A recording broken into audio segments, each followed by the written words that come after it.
When the Aztecs stumbled upon Teotihuacan sometime in the 14th century, the people who'd built it had already been gone for roughly 700 years.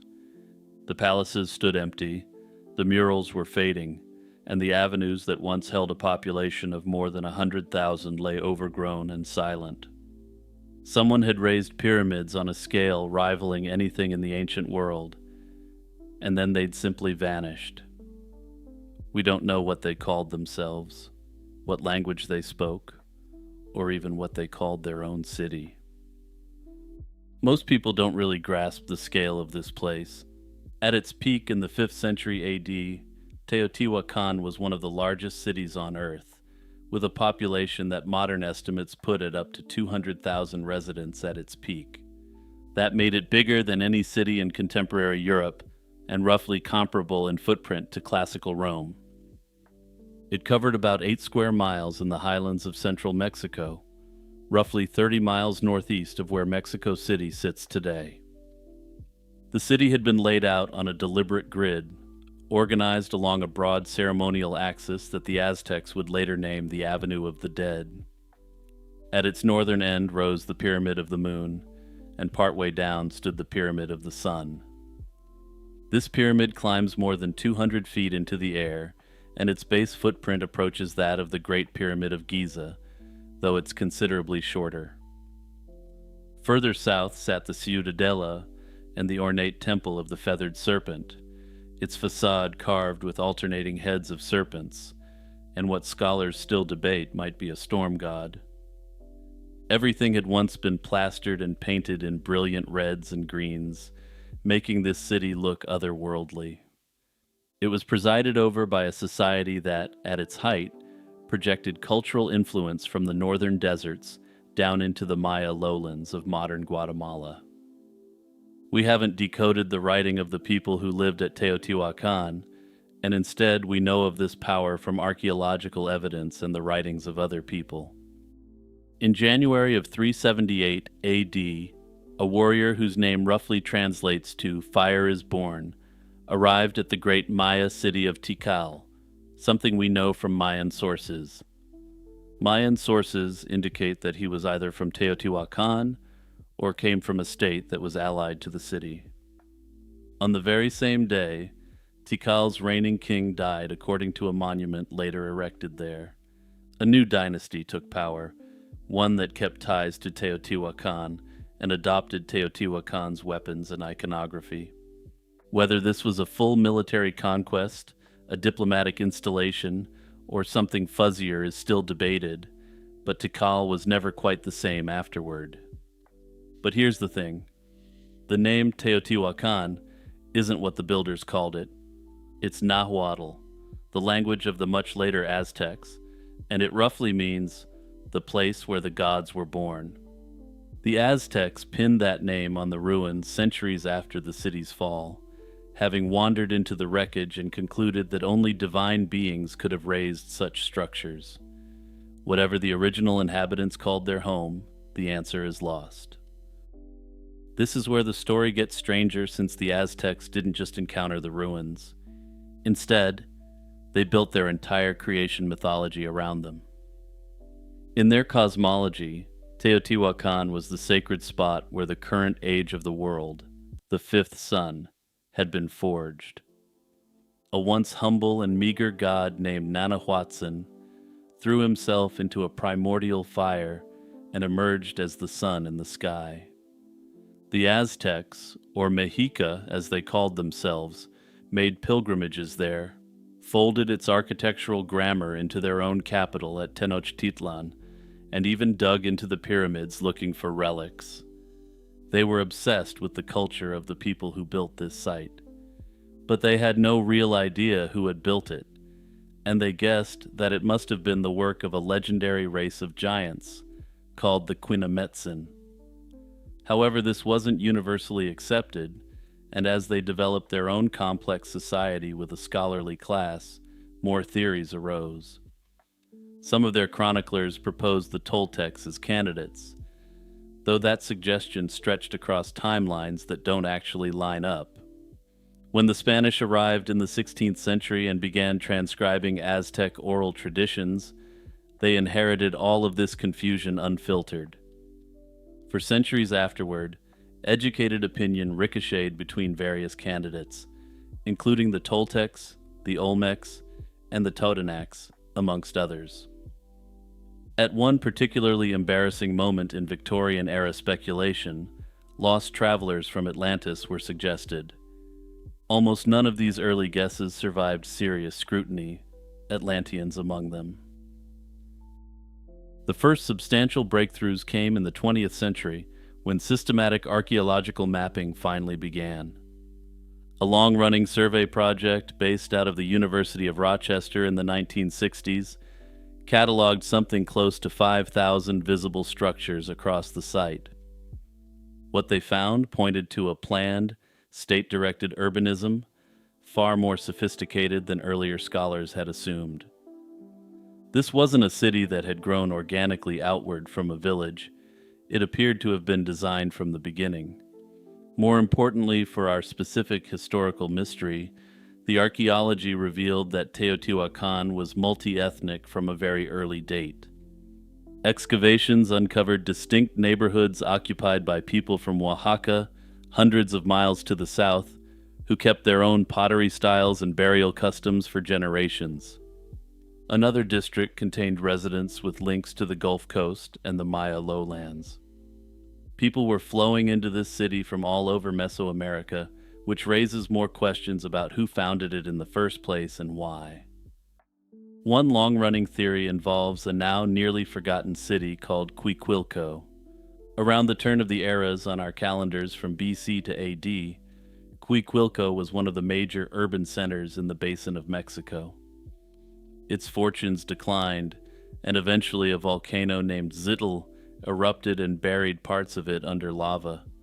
Its population collapsed during roughly the same window when Teotihuacan, previously a modest settlement, was growing dramatically. The traditional inference is that refugees from Cuicuilco, along with migrants from other parts of the basin, fed Teotihuacan's rise, bringing their labor and their religion with them.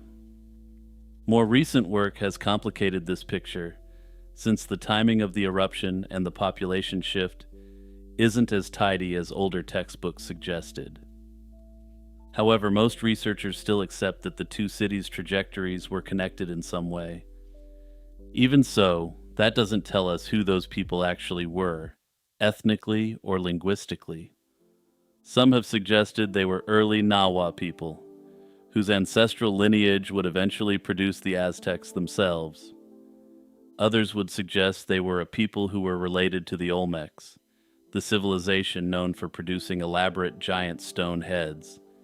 Still others have suggested the city was founded by the Otomi, a group from central Mexico, who have carried on their traditions until the present day. The honest answer is that we don't know, and the evidence for each candidate is frustratingly thin. Part of the difficulty is that Teotihuacan never left behind a decipherable writing system. The Maya, by contrast, left a fully narrative script that scholars cracked in the late 20th century, opening up royal biographies and dynastic histories in startling detail. Teotihuacan had glyphs. Painted symbols appear on murals, ceramics, and architectural elements. But the system, if it was a complete system at all, remains unread, and no one has been able to crack it, not Aztec scholars, Spanish priests, or modern historians. Researchers can identify names of places, possibly of people, and certain calendrical or ritual ideas, but there's no Rosetta Stone. The glyphs may never have been used for long narrative text in the first place. Some specialists suspect Teotihuacan deliberately rejected the kind of personality-driven political history that the Maya embraced. If this is accurate, they preferred anonymous depictions of gods and ceremonies over portraits of named rulers. That decision, if it was one the leaders of the civilization took, may be the single most frustrating thing about the city. The murals that survive show jaguars drinking from ornate vessels, processions of priests, and elaborate depictions of the storm god, the feathered serpent, a great goddess figure, and more. What we don't have is the name of a single ruler we can confidently say actually lived. In 2003, a Mexican archaeologist named Sergio Gomez Chavez was investigating subsidence near the Temple of the Feathered Serpent when a sinkhole opened up in front of him. It led into a tunnel, and what followed was probably the most significant Teotihuacan discovery in a century. After more than a decade of painstaking excavation, the passage turned out to be a ritual corridor running almost 40 feet underground. The path terminated in a series of chambers directly beneath the temple. Inside, researchers recovered tens of thousands of objects, including jade statues, conch shells, obsidian blades, carved animal bones, and, most astonishingly, pools of liquid mercury. The mercury, some have proposed, may have been intended to simulate a reflective underworld lake, a mirror of the cosmos beneath the temple floor. The tunnel also yielded 4 unusual greenstone figurines, possibly representing founders or deified ancestors. Some researchers have speculated that the chambers once held a royal burial, the body long since removed by ancient looters. Others argue the space was always symbolic, a stage for ritual rather than a tomb. Either way, the find has substantially changed our understanding of what the people of Teotihuacan believed about caves, death, and the underworld. It also hinted that real answers about the city's founders might still lie buried somewhere beneath it. Recent isotopic and genetic work has added another complication. Analysis of human remains recovered from sacrificial deposits within the Pyramid of the Moon and elsewhere has shown that many of the people ritually executed there weren't locals. Many had grown up elsewhere, traced to the Maya region, the Gulf Coast, or parts of western Mexico. Teotihuacan's elites, in other words, appear to have been drawing captives, tributaries, or high-status emissaries from across Mesoamerica, and, in certain cases, offering them up on the altar. The Moon Pyramid itself turned out to be a stacked record of this practice. A team began tunneling into the structure in the late 1990s and early 2000s, and they uncovered a sequence of dedicatory burials. Each was laid down during successive phases of construction, and the remains of bound sacrificial victims lay surrounded by jaguars, pumas, wolves, and eagles. Notably, some of them were apparently entombed alive in wooden cages. Whatever spiritual grammar governed these rituals, major building events at Teotihuacan were clearly accompanied by bloodletting on an industrial scale. Meanwhile, genetic studies of ordinary residents in the apartment compounds suggest a remarkably diverse population, with ancestry spread across central Mexico and further afield.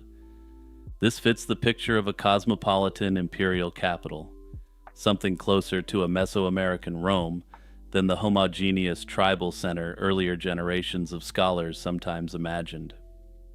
That said, unlike Rome, the core group of people who formed the elite of the civilization aren't understood, and it matters for a reason I'll explain in a moment.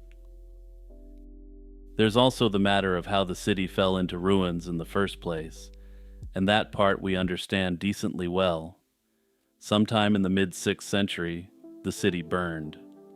Well, decently is doing a lot of heavy lifting here, since we understand the mechanics of it more than we do many aspects of the city.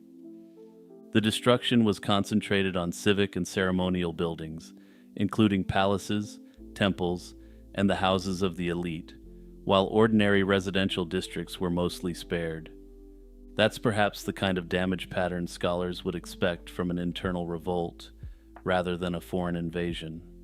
Something happened inside Teotihuacan, possibly after a prolonged drought had weakened its agricultural base. This in turn perhaps drove its own people to turn on their rulers and raise the institutions that governed them. The population drained gradually away over the following century, and by the time the Aztecs arrived, only scattered farmers remained inhabiting the ruins. In terms of the historical mystery here, we're left with a city built by people we can't name and speaking a language we can't identify. They worshipped gods whose titles we only recognize because later peoples borrowed them and adapted them into their own mythos. The Aztecs walked through those ruins and guessed, and so did the Spanish chroniclers who came after them. Generations of 20th century archaeologists guessed, revised, and guessed again. Every few years, a new discovery, whether it's a tunnel, a buried cache, or a fresh batch of isotope data, reshuffles the deck.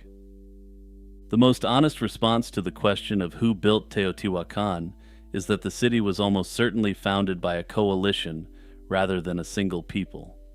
It may have been seeded with refugees from Cuicuilco and then been swelled by migrants from Oaxaca and the Gulf Coast and the Maya lowlands. It was ruled by an elite whose individual identities remained deliberately veiled behind anonymous art. Those Cuicuilco refugees, once meager, may have formed a powerful hereditary ruling class, but we don't know for sure. Teotihuacan was, in a sense, everybody and nobody, and it may be the first truly cosmopolitan capital in the history of the Americas. Hey everyone, it's Jimmy here, just jumping in to remind you to hit the subscribe button and the notification bell. Also, don't forget to leave a comment saying what you've learned from this video or what future topics you'd like for me to discuss. Long before scientists arrived at a quiet hillside southwest of Beijing, locals already knew something strange was buried in the earth. They called the place Dragon Bone Hill, named for the peculiar bones that kept turning up in the limestone, which villagers sold to apothecaries as traditional medicine. What they didn't realize was that those bones belonged to creatures far more significant than any mythical dragon. In 1918, Swedish geologist Johan Gunnar Andersson was directed to a fossil-rich cave system near the town of Zhoukoudian, roughly 50 kilometers from Beijing. By 1921, Andersson and Austrian paleontologist Otto Zadansky had begun formal excavations, and Zadansky quietly discovered a human tooth at the site. When he finally reported the find in 1926, the scientific community took notice. Canadian anatomist Davidson Black, working at the Peking Union Medical College, secured Rockefeller Foundation funding to launch a systematic excavation. Based on isolated teeth, Black classified the specimens as a new genus and species in 1927, calling it Sinanthropus pekinensis. It was a gutsy move based on very little physical evidence, but Black was convinced something monumental lay waiting in the caves. He wasn't wrong, and on December 2nd, 1929, Chinese geologist Pei Wenzhong made the breakthrough. Working deep inside a frigid 40-meter crevasse with nothing but a hammer and a candle, Pei extracted a nearly complete skull cap from the red sandy clay. It was the first substantial cranial evidence of what we now classify as Homo erectus ever found in China. The discovery electrified the paleontological world and reshaped conversations about human evolution. Over the following years, excavations at Zhoukoudian yielded an extraordinary haul. By 1937, scientists had recovered over 200 fossils from more than 40 individuals, including 5 nearly complete skull caps, numerous teeth, jawbones, and limb fragments. They also found thousands of stone tools and evidence of controlled fire use, painting a rich picture of early hominids who had inhabited these caves around 500,000 years ago. Davidson Black didn't live to see his life's work threatened. He died of a heart attack at his desk in 1934, reportedly with one of the skull caps sitting right in front of him. German anatomist Franz Weidenreich, who had fled Germany, was appointed to continue the research. Weidenreich proved meticulous, overseeing the creation of detailed plaster casts, photographs, and scientific illustrations of every specimen. This painstaking documentation would later prove to be an act of extraordinary foresight, given the uncertainty and conflict that was on the horizon. In 1937, Japan invaded China proper after having previously invaded Manchuria about a half-decade earlier, and excavations at Zhoukoudian ground to a halt. Reports emerged of brutal treatment of workers at the site, including the slaying of at least 3 laborers by Japanese soldiers. As the conflict intensified, the safety of the fossils became urgent. Weidenreich transferred the collection to a safe at the Peking Union Medical College, hoping an American-run institution would offer protection. He figured that the Japanese wouldn't be silly enough to attack an American college in China and bring down the full force of the United States on the island.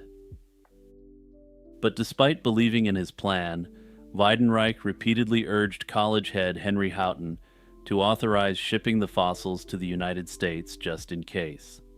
Houghton initially refused, and it wasn't until September 1941 that the U.S. Embassy finally authorized the transfer. Weidenreich departed China that year, taking his casts and research notes to the American Museum of Natural History in New York. What happened next remains one of the most agonizing mysteries in the history of science. In late November 1941, the fossils were carefully wrapped in cotton, tissue paper, and gauze, then packed into 2 wooden military footlockers. The plan was straightforward. U.S. Marines would transport the crates from the Peking Union Medical College to the port city of Qinhuangdao. There they'd be loaded onto the SS President Harrison and shipped to the American Museum of Natural History. The fossils left the college on December 4, 1941, and 3 days later was December 7th, which, to quote Roosevelt, was a day that would live in infamy. Japan attacked Pearl Harbor, and the SS President Harrison was intercepted by Japanese ships and ran aground before it could reach port. The Marines who were supposed to oversee the fossils' safe passage were taken prisoner, and the 2 footlockers containing the remains of at least 40 Homo erectus simply vanished. No one has ever definitively established what happened to them after they left the medical college that December morning. Japanese scientists, who had coveted the collection, raided the laboratory shortly after and were reportedly furious to find the fossils gone. They had planned on using these fossils to prove that humans came from Asia, with the intent being to prove that the Japanese were the most superior of all. An American lab associate was held and interrogated for 5 days about their whereabouts, but he couldn't provide answers because he genuinely didn't know where they'd ended up. In the decades since then, theories about the fossils' fate have multiplied. Some researchers believe the crates made it as far as Camp Holcomb, the Marine base near Qinhuangdao, but were never loaded onto a ship due to the chaos of the Pearl Harbor attack. If that's the case, an officer may have buried them near one of the camp's permanent structures, intending to retrieve them later but never surviving to do so.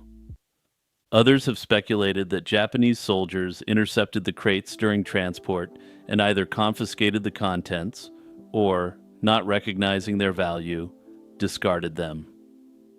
One persistent rumor suggests the fossils ended up aboard the Japanese vessel Awa Maru, which was sunk by an American submarine in 1945.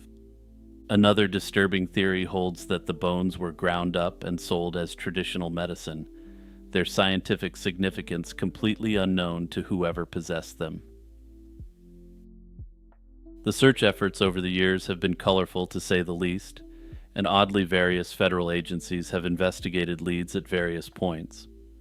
A mysterious woman claiming to be the widow of one of the Marines guarding the fossils once met a Chicago businessman at the top of the Empire State Building. She showed him photographs she said depicted the missing bones and then vanished forever. Other verified con artists periodically surfaced claiming to possess the fossils, demanding $1 million ransoms. One desperate researcher even enlisted a professional psychic who had previously attempted to locate Bigfoot using a dowsing rod. Unsurprisingly, though, none of these less conventional efforts produced results. The most credible lead emerged in 2010 when paleoanthropologist Lee Berger at the University of the Witwatersrand in South Africa received an email out of the blue. It was from Paul Bowen, son of former Marine Corporal Richard Bowen. The elder Bowen hadn't been at Camp Holcomb when the fossils first went missing in 1941. He'd been stationed there in 1947 during the Chinese Civil War, when the camp was caught between nationalist and communist forces. According to his account, while digging foxholes one night, as the base came under attack from tens of thousands of communist soldiers, he unearthed a wooden crate filled with bones. Under fire, he reburied the box and used it as a makeshift machine gun nest, after which he was captured shortly afterward and never returned. Berger verified Bowen's identity and military records, then traveled to Qinhuangdao, where he linked up with Chinese scholars. A local historian, who actually remembered the American Marines, helped them locate the former site of Camp Holcomb, and what they found was disheartening. The area had been completely industrialized, covered in warehouses, roads, and asphalt. The most probable location of the buried crate now sits beneath a parking lot. The team couldn't excavate, but noted the area was slated for redevelopment, which could allow for future investigation. Local cultural heritage authorities committed to monitoring any construction for signs of the footlockers. However, many people have questioned whether a developer who came upon these priceless cultural artifacts would turn them over to the authorities. After all, this would be the permanent end to any development on the site, with no guarantee of any sort of recourse against the government. The loss of the Peking man fossils is often called one of the greatest tragedies in science history. They represented the largest collection of Homo erectus remains ever found at a single site. No chemical analysis or advanced testing was ever performed on the originals before they disappeared, meaning entire categories of scientific inquiry were closed. Modern techniques like DNA extraction and isotopic analysis could reveal extraordinary information about these early humans that simply can't be obtained from plaster casts. Yet there's a small consolation in Weidenreich's extreme thoroughness and dedication to the project. His casts, photographs, and detailed illustrations preserved enough information that the loss didn't entirely halt scientific progress. Further yet, there's a common misconception that all the bones from the site were permanently lost, which isn't true, even if the vast majority were. Excavations at Zhoukoudian resumed after order had been restored to China and continued through subsequent decades, yielding additional specimens. But like I said, these are a small fraction of what was available, and whether the full trove will ever be recovered is anyone's guess.